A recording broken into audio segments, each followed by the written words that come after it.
안녕하십니까.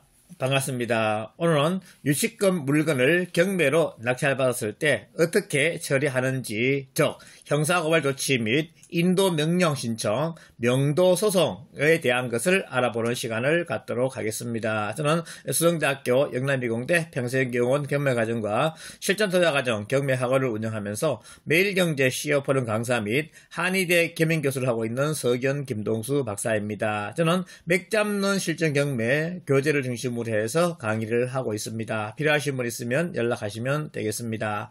먼저 유치권에 대해서 알기 위해서는 성립요건을 알아야 됩니다. 그래서 성립요건 10가지가 있으니까 10가지에 대해서 확실하게 정확하게 파악을 해야 되겠습니다. 왜? 유치권 성립요건을 알아야지만 해결 방법을 알 수가 있다는 겁니다. 원인을 알아야지만 결국 결과를 유추해 나갈 수가 있죠. 그래서 원인이 중요합니다. 그래서 성립요건을 반드시 꼭 공부를 하시기를 바랍니다. 이거를 숙지해야지만 해결 방법을 찾을 수가 있어요. 그래서 성립요건 못 들으신 분들은 앞에 강의를 꼭 참고하시기를 바랍니다. 그래서 이렇게 유치권 성립요건 10가지를 파악해서 먼저 경매 물건을 입찰을 하게 됩니다. 그래서 입찰하고 나서 해결할 때는 매각기일 이전에 먼저 유치권 물건에 대해서 이렇게 파악을 하겠죠. 그리고 유치권 물건을 입찰하고 나서 매각 대금을 납부하게 됩니다. 그리고 배당기일이 잡히게 되는데 이때 매각 대금을 납부하고 나서 이제 소유권을 취득했기 때문에 이때 할 수 있는 것이 형사 고발 조치입니다. 그 전에 먼저 협상을 해야 되겠죠. 유치권 이렇게 해서 10가지 요건을 따져보니까 당신은 유치권이 되지 않는다. 그러니까 언제까지 집을 점유를 비워둬 라고 이렇게 이야기해야 되겠죠. 그런데 만약에 이 사람이 점유를 이렇게 이전해주지 않게 되면 결국 어떻게 매각대금을 납부하고 나서 형사고발 조치를 들어가 있다는 겁니다. 그래서 형사고발실 중에 가장 중요한 것이 경매방해죄가 되겠습니다. 그래서 경매입찰방해죄인데요. 형법 315조 보면 경매 입찰에 방해해서 위계 또는 위력의 기타 방법으로 경매 또는 입찰에 공정을 해한 자는 2년 이하의 징역 또는 700만 원 이하의 벌금에 처한다라고 이렇게 형법에 되어 있습니다. 그리고 대법원 판례 2008 2월 1일 선고 2007도 6062 경매 방해에 대해서 보시면 허위의 공사대금 채권으로 부동산 경매 신청 과정에 유치권 신고한 자에게 형법상 경매 방해죄를 인정한 사례에서 이렇게 나와 있습니다. 그래서 채권을 가장하여 유치권을 신고함으로써 위계의 방법으로 경매에 공정을 해야 한 사실을 인정할 수 있다라고 판단한 바 이는 정당하다 되어 있습니다. 그래서 대구지방법원 2011로 109번 경매방해에 보시면요. 이렇게 재반 양형 조건을 종합하여 보면 원심의 형이 너무 무거워서 부당하다고 인정되지 아니하므로 피고인의 주장은 이유 있다라고 되어 있습니다. 그래서 위에 보면요. 징역 10개월의 신형을 받았다는 겁니다. 그래서 실제로 이 유치권 가장 신고를 한 사람 같은 경우는 징역 10개월을 받았어요. 그리고 옆에서 이렇게 동조하신 분 같은 경우는 뉘우쳐가지고 결국 6개월의 집행유예를 받았다는 겁니다. 그래서 옛날 같은 경우는 유치권에 대해서 그렇게 크게 이렇게 형벌을 가하지 않았는데 지금은 가장 유치권으로 해서 가장 채권을 해서 결국 유치권 신고를 해가지고 경매 방해를 하게 되면 이렇게 실형이 떨어진다는 거예요. 그래서 찾아가서 당신 이런 요건으로 해서 유치권이 되지 않는데 가장 채권으로 해서 결국 유치권 신고했으니 내가 형사고발 조치하겠다. 즉 경매 입찰 방해죄로 고발할 테니까 언제까지 집을 비워도 만약에 그때까지 안 비워주게 되면 형사적인 문제로 경찰에 가서 조사를 받게 되고 결국 이렇게 징역도 살 수가 있다. 라는 것을 고지한다는 겁니다. 그래서 이렇게 하게 되고요. 그 다음에 할 수 있는 것이 또 뭔가 하면 소송사기 미수죄입니다. 그래서 이 사기를 쳤다는 겁니다. 쉽게 말해서 형법 제347조 보시면요. 사기, 사람을 기망하여 재물의 교부를 받거나 재산상의 이익을 취한 자는 10년 이하의 징역 또는 2천만 원 이하의 벌금을 처한다 되어 있습니다. 그래서 가장 채권으로 결국 유치권 신고를 해서 재산상 이익을 취득하게 되게 되면 결국 소송사기 미수죄가 된다는 겁니다. 그러면 10년 이하 징역에 2천만 원 이하 벌금을 처하게 받는다는 거예요. 그래서 우리가 실제로 이게 판례를 한번 보시면요. 허위로 크게 부풀려 채권에 의한 경매를 신청할 경우 정당한 채권에게 의하여 경매를 신청한 경우보다 더 많은 배당금을 받을 수도 있으므로 이는 법원을 기망하여 배당이라는 법원의 처분 행위에 의하여 재산상 이익을 취하려는 행위로서 불능범에 해당한다고 볼 수 없고 소송사기의 실행의 착수에 해당한다라고 할 것이다라고 대법원 2012도 9603의 판결이 나와 있습니다. 그래서 이 소송사기 미수죄로 해서 이렇게 또 형사고발할 수가 있고요. 마지막으로 할 수 있는 것이 산문서 위조죄가 되겠습니다. 왜? 이 허위 가장채권을 가지고 문서를 위조해서 신고했다는 거죠. 법원을 기망했다는 겁니다. 그래서 형법 231조에 보시면요. 사문서 등의 위조, 변조해서 행사를 목적으로 권리, 의무 또는 사실 증명에 의한 타인의 문서 또는 도화를 위조 또는 변조한 자는 5년 이하 징역 또는 1천만 원 이하의 벌금에 처한다 되어 있습니다. 그래서 허위로 문서를 작성하거나 위변조하여 부당하게 유치권의 권리를 행사할 때는 경매 입찰 방해죄와 함께 가중체불을 받을 수도 있다는 거예요. 그래서 이렇게 형사고발 조치를 할 테니까 언제까지 집을 비워둬 아니면 점유를 나한테 이전해둬 그러면 내가 형사고발을 하지 않겠다라고 이렇게 통지를 하는 겁니다. 그렇게 되면 여기서 거의 대부분 깨질 수밖에 없다는 거예요. 왜?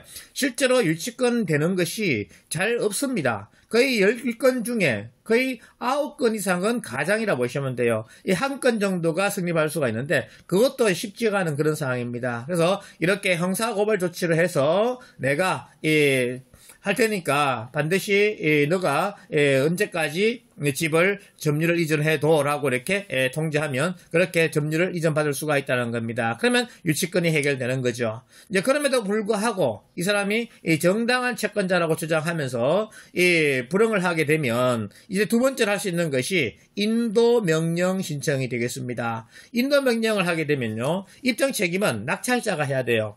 그래서 우리가 입찰하기 전에 승립 요건을 세세하게 분석을 해서 따져가지고 유치권이 되는지 안 되는지 이것을 증명을 해야 됩니다. 그래서 이 조사를 한 내용으로 해가지고 첨부해서 하는데 법원에 인도명령 신청하게 되면 서면 심리를 한다는 겁니다. 원래는 당사자 청문을 하게 되는데 이 청문하는 경우는 거의 못 봤어요. 이 서면 심리로 이렇게 모든 것을 처리하게 됩니다. 그래서 인도명령 신청하는 것은요. 신청 시기는 완납후 몇 개월? 6개월 안에 반드시 해야 된다. 만약에 6개월 초과되면 인도명령을 신청할 수가 없다 하는 것을 꼭 기억하셔야 되겠습니다. 그리고 인도명령은 채권이기 때문에 한 번밖에 신청을 못한다 하는 것도 염두에 두고 하셔야 되겠습니다. 그리고 목적은요. 법원의 강제 권력으로 매수인에게 인도하라는 명령문입니다. 대상자는 채무자 및 일반 승계인이나 소유자 및 또 대항력 없는 점유자 가짜 유치권자도 인도명령 대상자가 된다는 겁니다. 그리고 법인 같은 경우는 반드시 법인명을 먼저 적고 꼭 신청을 하라고 말씀드리고요. 그리고 인도명령은 그 당사자한테만 생기는 효력이다. 만약에 인도명령이나 이렇게 소송을 진행했는데요. 이 사람이 점유를 바꾸게 되면 결국 다시 또 재인도명령 신청을 해야 되는 이런 상황이 된다는 겁니다. 그래서 우리가 이 사람이 점유를 또 이전할 염려가 있다. 굉장히 명도를 안 해주고 골탕을 먹인다. 그러면 점유 이전 금지 가처분도 같이 신청하게 되면 점유가 딱 고정돼 가지고 이전해봤자 무효가 되는 이런 상황이 된다 보시면 되겠습니다. 그래서 인도명령은 완납 후 6개월 안에 반드시 꼭 신청하는데 유치권 같은 경우는 특히 왜 유치권이 성립하지 않는지 그 요건에 대해서 조목조목 이 반박 자료를 준비해서 청문을 신청해야 한다는 겁니다. 그러면 유치권 신청하게 되면 법원에서 서면 심리하든지 아니면 청문을 할 수도 있다는 거 참고하시고요. 그래서 부동산 인도명령 신청은요 간단합니다. 내용이 그렇게 없어요. 그리고 비용도 송달료 1,000원 송달료하고 몇천 원의 인지대가 들어가요. 그러니까 비용도 크게 많이 들어가지 않습니다. 그러니까 인도명령을 직접 한번 꼭 신청해 보시기를 바랍니다. 절차도 간소하니까 반드시 참고하시고요. 그래서 자 인도명령으로 이 사람이 만약에 신청했는데 불구하고 법원에서 인용하면 이제 유치권이 깨지는 거예요. 근데 만약에 유치권에서 인도명령 신청을 기각을 했습니다. 그러면 결국 유치권이 인정이 될 여지가 상당히 높다는 거예요. 이렇게 되면 이제 명도 소송을 진행을 해야 되게 됩니다. 그래서 명도 소송 같은 경우는 입증 책임은 이제 유치권자가 입증을 해야 돼요. 인도명령까지는 입증을 누가 한다? 낙찰자가 증명을 해야 되는 그런 상황이었습니다. 그러나 이제 명도소송이 되게 되면 유치권자가 본인의 이 채권 및 유치권이 성립한다는 이것을 다 조목조목 증명해 나가야 되는 이런 상황이 된다는 거예요. 그래서 여기서 상당히 많이 깨질 수밖에 없습니다. 그래서 우리 성립 요건에서 보셨듯이 결국 이 채권에 대해서 있지 않습니까? 우리가 뭐 강급 공사나 아니면 대기업에 같은 경우는 세금 신고를 다 하지 않습니까? 근데 만약에 세금 신고하지 않았어요. 그렇게 되면 유치권 채권으로 인정되지 않습니다. 그래서 이 채권 인정받기가 굉장히 어렵다는 겁니다. 그래서 여기서 거의 다 깨지는 그런 상황이 돼요. 그래서 만약에 유치권에 대해서 소송하게 되면 결국 이 변호사들 같은 경우는 유치권을 통해서 시간을 끌게 되면 결국 유치권자도 상당한 비용 부담을 안고 되고요. 왜? 결국 유치권 주장하면서 뭐 3년, 5년 이렇게 지나게 되면요. 굉장한 시간이 흐르면서 경제적으로 압박을 받고 심리적 부담을 받게 됩니다. 그리고 낙찰자 입장에서도 결국 어떻게 빨리 이용하는 것이 중요하지. 유치권 때문에 질질 끌어가지고 이 금융비용 그리고 또 그 활용 못하는 그 비용들 이런 것들을 통해서 있지 않습니까? 상당한 손해가 발생하게 된다는 겁니다. 그래서 서로 손해이기 때문에 이 변호사가 결국 하회시키는 이런 상황이 되는 거예요. 그래서 변호사들이 이쪽 변호사와 저쪽 변호사가 만나가지고 결국 하회시키는 그런 쪽으로 갈 수밖에 없다는 겁니다. 그래서 이렇게 해결을 하게 된다는 거. 자, 첫째가 뭐 형사고발치를 이렇게 하게 되고요. 두 번째 인도명령 신청이 되고 그 다음에 인도명령 기각되면 명도 소송으로 간다 하는 거 참고하시면 되겠습니다. 그래서 실제로 사례 보게 되면요. 경상북도 경산에 있는 물건인데요. 이것이 이 권리분석에 보면 뭐 특별하게 권리분석할 것은 없습니다. 근데 유치권 신고가 있다라고 표시가 되어 있습니다. 이 금액도 상당히 좀 큰 금액으로 이렇게 되어 있어요. 이 물건을 제자분이 낙찰 받으셨는데요. 이분이 이제 낙찰 받고 나서는 있습니까? 위치는 이렇게 되어 있습니다. 유치권 신고한다고 이렇게 되어 있습니다. 본 건물은 형법 320조이고 공사 미대금으로 유치권 행사 중이니 유치권자 동의 없이 출입을 금합니다. 이렇게 되어 있어요. 그리고 알파스 산장에서 사우나 돼 있고 객실, 남자 사우나, 여자 사우나, 그리고 노래방 이렇게 해서 이렇게 되어 있습니다. 자, 이렇게 되어 있는데 이 유치권 신고에 대해서 간단하게 되어 있어요. 원래 유치권은 제3자가 그냥 자연스럽게 볼 수 있는 그런 표시가 되어 있어야 되는데 이게 굉장히 적게 되어 있습니다. 표시가 안 되어 있어요. 근데 이제 이것도 보면 유치권이 거의 성립할 여지가 상당히 많이 없습니다. 거의 내부에 보면 공사도 하지 않았고 거의 뭐 지금 영업도 하지 않는 그런 상황이고요. 시간도 상당히 많이 지났습니다. 경산시장이 있는 도로인데요. 이 도로가 결국 통로가 이렇게 보통 이렇게 됩니다. 그래서 이 주 도로가 있는데 보면 주 도로의 앞에 여관도 있고요. 뒤에 이렇게 있습니다. 이쪽은 시장입니다. 거의 사용하지 않는 도로예요. 그러니까 이 건물 같은 경우에 거의 뭘 활용할 수 있는 것이 많이 없어요.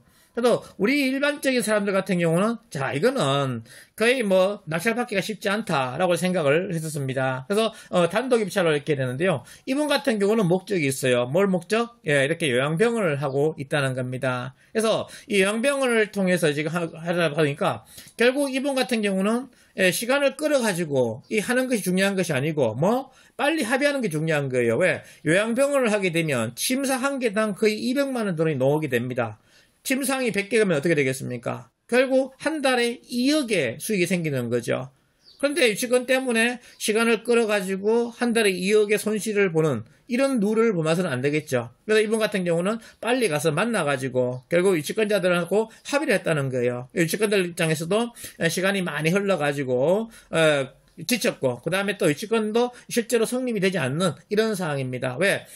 고시도 하지 않았고 그 다음에 여러 가지 이 채권 성립 요건을 보게 되면 그 유치권이 성립하지 않아요. 그래가지고 결국 이분들한테 3천만 원을 주고 이 유치권에 대해서 포위학서를 받고 이 공사를 시행해서 결국 이렇게 요양병원을 하고 있습니다. 그래서 결국은 합의로 갈 수밖에 없다 하는 것을 이렇게 말씀을 드립니다. 그래서 자, 유치권 물건은 수익이 상당히 큽니다. 그래서 어떻게 해결할 것이냐 중요한데요. 먼저 성립 요건을 명확하게 알아야 된다는 겁니다. 그래서 강의를 확실하게 꼭 들으시고요. 그리고 형사 고발 조치로 압박을 하자. 먼저 만나가지고 대화를 하는 게 필요하겠죠.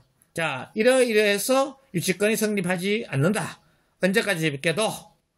그리고 만약에 안 비켜주면 내가 형사고발 조치 들어갈 것이다. 그러면 당신이 결국 경찰에 가서 조사를 받고 옛날에는 경매철방해죄가 그렇게 과하지 않았는데 지금은 중한 범죄로 다솔리고 있다. 당신 실제로 법정 구속을 받을 수 있다라고 이렇게 하는 겁니다. 왜? 한번 구속 당하신 분들은 절대 감옥 안 가려고 이렇게 합니다. 왜? 이 자유를 억압받는다는 것이 얼마나 고통스러운지 몰라요. 그래서 한번 갔다 오신 분들은 절대 가지 않는다 이렇게 합니다. 그래서 형사 고발 조치 할 테니까 잘 판단하시라라고 이렇게 말씀하시면서 언제까지 점유를 이전해 주면 내가 고발 조치 안 할 것이고 점유를 이전하지 않으면 형사고발 조치로 들어갈 것이다 라고 이야기하고요. 만약에 형사고발 조치 했는데도 불구하고 조사가 들어갔어. 그런데도 이제 시간이 지연되면 인도명령 신청을 할 수가 있습니다. 그래서 인도명령은 낙찰자가 명확하게 어떻게 이래서 유치권이 안 된다는 것을 명확히 증명을 해서 첨부 자료로 첨부한다는 거 꼭 기억하시고요. 그래서 인도명령이 기각되면 이제 명도소송 들어가게 됩니다. 그 명도소송 들어가게 되면 결국 이때는 뭐냐 유치권자가 좀 유리한 입장이 될 수도 있겠죠. 왜? 결국 시간을 지연되게 되면 낙찰자 입장에서는 이자 부담이나 기타 금융 비용이 많이 들어가는 이런 상황이 되기 때문에 유리한 입장이 됩니다. 그렇지만 또 뭡니까? 결국 이 유치권에 대해서 모든 것들을 이 유치권 주장자가 다 증명해야 되는 이런 상황이 된다는 겁니다. 그래서 이때부터 이제 합의가 이루어지는 이런 상황이다 보시면 되겠어요. 그래서 이렇게 해결되게 되면 결국 특수물건은 투자 수익률이 상당히 높습니다. 아파트 같은 경우는 결국 가격이 올라야지 수익이 좀 높은데 이 유치권이나 법정지상권이나 뭐 지분이나 이런 것들은 결국 해결만 하면 기본 수익률이 되기 때문에 수익률이 상당히 높습니다. 그래서 우리 경매하시는 분들은 특수물건을 반드시 공부하시고 하셔야 돼요. 그래서 알고 담대하게 투자하면 수익률을 상당히 올릴 수가 있습니다. 그래서 공부 열심히 해서 성공적인 투자를 하시는 여러분들이 되시면 좋겠습니다. 오늘은 유치권에 대해서 알아봤고요. 유치권 해결 방법에 대해서 명확하게 설명을 하였습니다. 끝까지 강의 들어주셔서 감사합니다. 수고하셨습니다.